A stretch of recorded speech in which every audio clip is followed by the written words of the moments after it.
Hello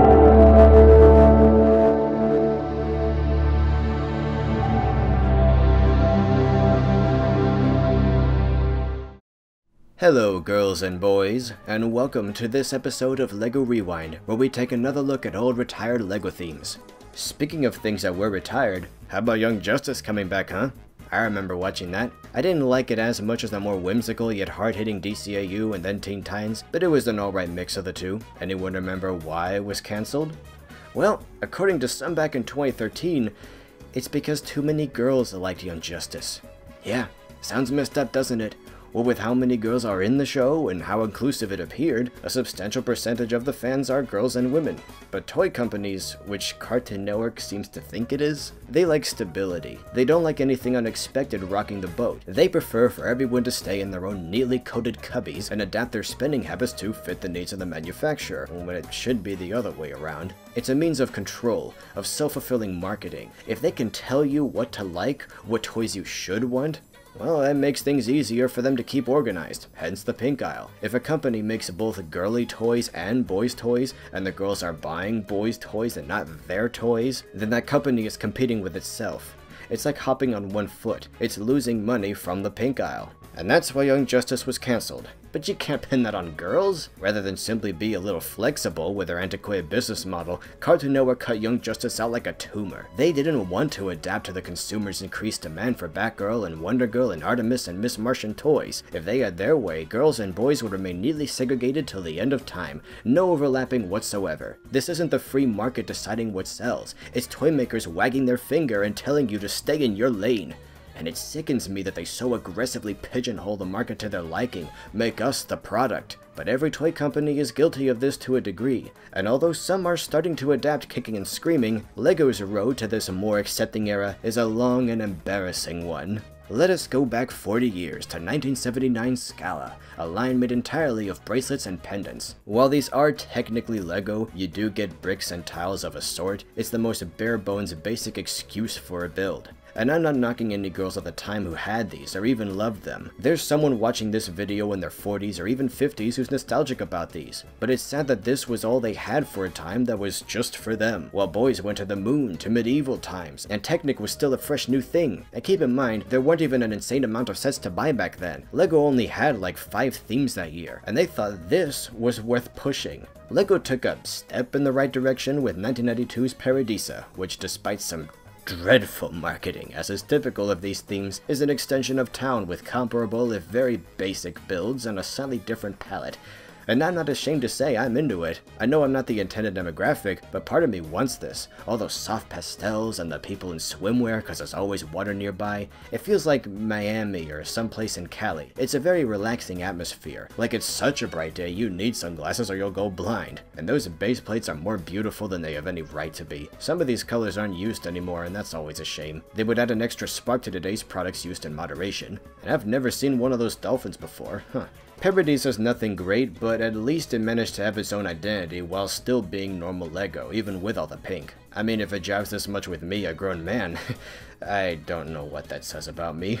And whatever progress these made was promptly stunted in 1994. Belleville was a step back with very simple builds, only a few standard pieces here and there, and dolls that looked like ventriloquist dummies. Ugh, don't look at me like that, lady. At least Paradisa had normal minifigs, but I guess this line had to be decently popular to last until 2008. The builds even got a bit more solid over time, even approaching what would normally be considered half decent for boys sets in this last couple of years. I just remember it as that one line with 2 or 4 pages I always skipped in those catalogs I got in the mail. It's probably why I barely remember it. I don't even remember seeing them on shelves. I can kinda see how it did well. It's not nearly as big a departure from standard LEGO as what I'm about to show you. Scala went away for some time but returned with a vengeance in 1997, and these sets are something else. If not for the LEGO logo in the corner, it wouldn't be unreasonable for shoppers browsing by to assume these were made by some other company. Belleville was a compromise. It was just close enough to LEGO, I guess, but these went too far in the same general direction where Belleville stopped. The figures are run-of-the-mill dress-up dolls who wake up with a house looking like this. If you don't care for the dolls, you could buy single base plates, aptly called additional room.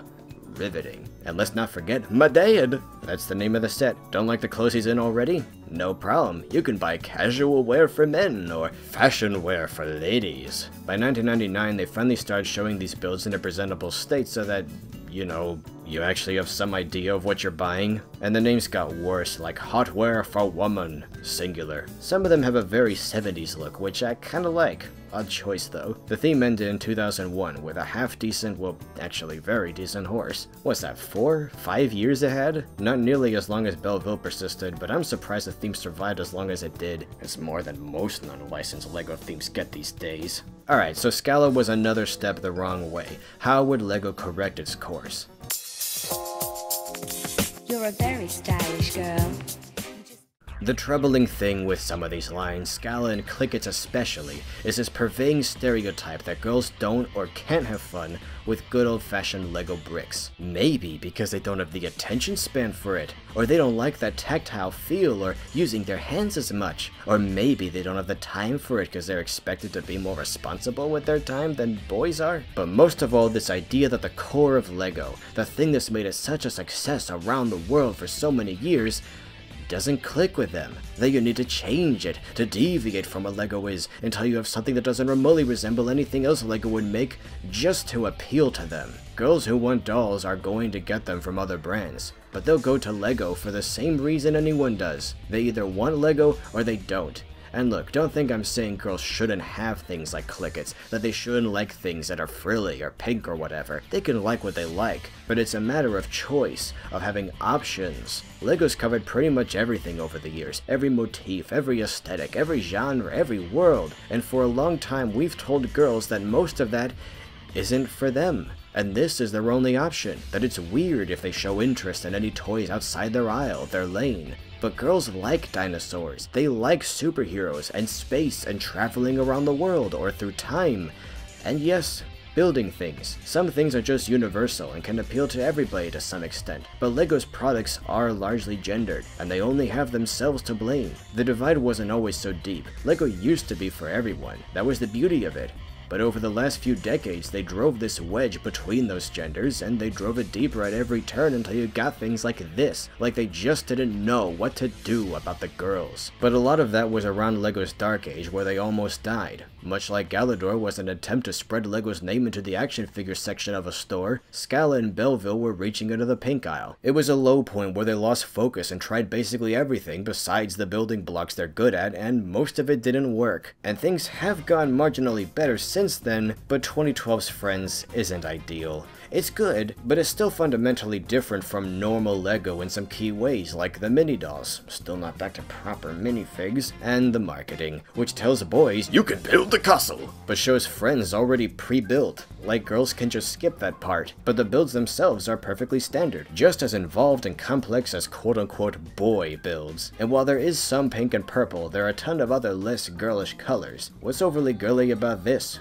Or this. They're just normal buildings that would add some much needed life to any LEGO city. Friends has been going on for 7 years. I hope it lasts longer than Belleville, it's already got Scala beat. And things are different than they were in 2012. Not within Friends itself, but the LEGO landscape at large. You'll see what I mean by the end. I think somewhere along the way, LEGO sorta realized the error of their ways and wanted to close this divide they made slowly. Frustratingly so. Baby steps. I don't think Friends is there to be all girls get. It may have started that way, but I think in practice over recent years, it served as a gateway for all the girls who have been told for most of their lives that LEGO isn't for them to finally try it out. First through this, and then branch into other lines from there. And if that's LEGO's strategy, I mean, we're not there yet, but we're not too far off. I haven't even mentioned 2015's Elves yet. Oh my word, Friends is trash compared to Elves. I love this theme. It's a dynamic, detailed fantasy world with wonderful landscapes and the richest color palette I've ever seen in a LEGO theme. It's beautiful in an elegant, purposeful way, not the gaudy, unnatural way Friends is, if that makes sense. If any little boy says this looks lame to him, he's lying. My favorite builds are the animals, especially the dragons. They're so striking and lifelike. I wish LEGO would design their dinosaurs this way. Look at the T-Rex design LEGO's been using since 2012, that they used in last year's Jurassic World sets.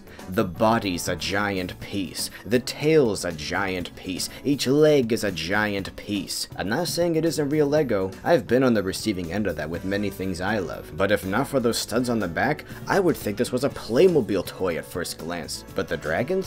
Okay, the jaws and the wings are each a giant piece, but look at how intricate the rest of the body is. The torsos each have their own unique definition, the legs have a distinct musculature to them, the tails can be bent every which way, the feet have paw pads, they all have this scaly texture. The queen looks especially interesting, kinda lumpy in places like a lion, and they managed to accomplish all of this while being primarily brick built. Not very specialized at all, and yet very clean. Again, I say, why won't LEGO build their dinosaurs this way? It makes for a far more compelling build, and you can still make them realistic and sleek. This is a case where the boys' toys are dumbed down versions of the girls' toys. Even the old 2001 dinosaurs were more complicated. I haven't bought any of them for fear of funny looks I'd get in the store, or at home if I get them online and people see them in my room. Look at me fulfilling stereotypes. But I like the setting, I like the architecture, I even like the dolls.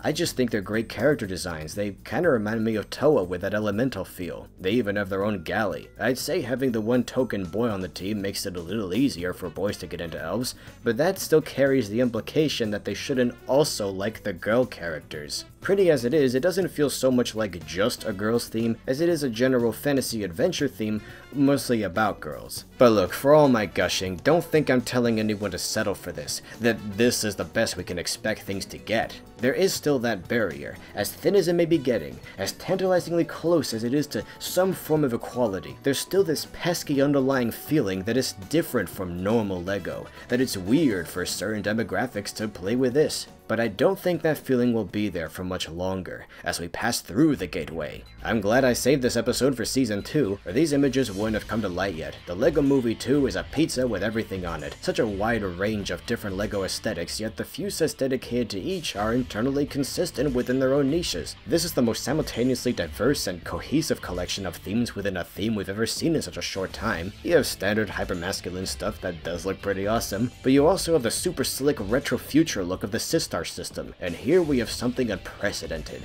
Minifigs and mini dolls in the same box. Never before have dolls and figs coexisted within a shared space, a single set. That is big. You don't do this in the toy industry. It goes against all conventional wisdom. Remember, they like to keep these things separate, like their audience. But now, if you buy one, you're going to get the other. And I love seeing this normalized because it just gives kids more options for play. It sends a message that these things can be cool. LEGO's being a maverick, and I think the upcoming movie will have a lot to say about how boys play, how girls play, expectations of what play is, or how much of it even really matters. They're reaching across the aisle from both sides, or between the aisles rather, trying to make girls more comfortable playing with manly sets and boys more comfortable with the girlier elements. Because why should they be uncomfortable? Why should they feel ashamed for wanting to play with something as cool and unique as this, or this, or this, or even Matanui willing a friend set. This is a bold step for LEGO to take, hopefully one of the last toys making the pink aisle redundant, and returning LEGO to what it was once championed for being. Not just something for everybody, but everything for everybody. A new toy every day. And though I'd rather the mini dolls never exist in the first place, we're stuck in a timeline where they do. So I'm excited to see whatever comes next. All of that said though, I probably shouldn't give them too much credit for the move to mix dolls and figs together. To bookend this with Young Justice, I say this with love, but for too long LEGO's operated in a way that tacitly discourages girls from playing with boy LEGO.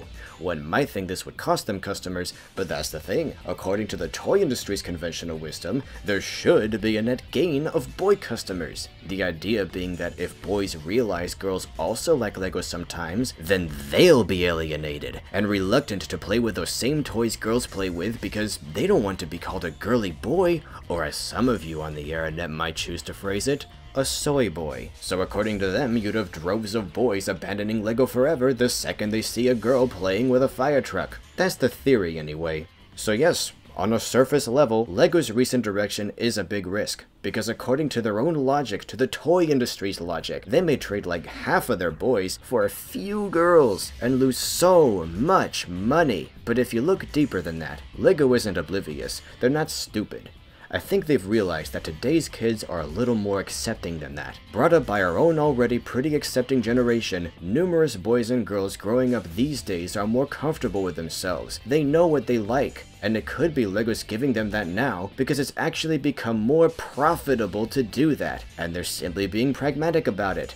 Gee, a company tailoring themselves to the consumer's demand instead of doing it the backwards way and trying to shape our interests to suit themselves? It's about time. That's how the free market's supposed to work, isn't it? That's it for now. If you want to support my work, please consider my graphic novel series Planet Ripple. You can buy the books on Amazon or read an early draft of the first book for free. Links to everything in the description. Next time, Space Police, cause this Sistar stuff is giving me that space itch again. Toodles! Lego Scala! New adventure of the Scala family! Dad, can I have a birthday party? No, Lisa. Lego Scala! It's unfair. What are you doing, darling? Oh, a little surprise for Lisa. Lisa, calm down. Happy birthday, Lisa. Lego Scala family! Lego Scala! Lego Scala!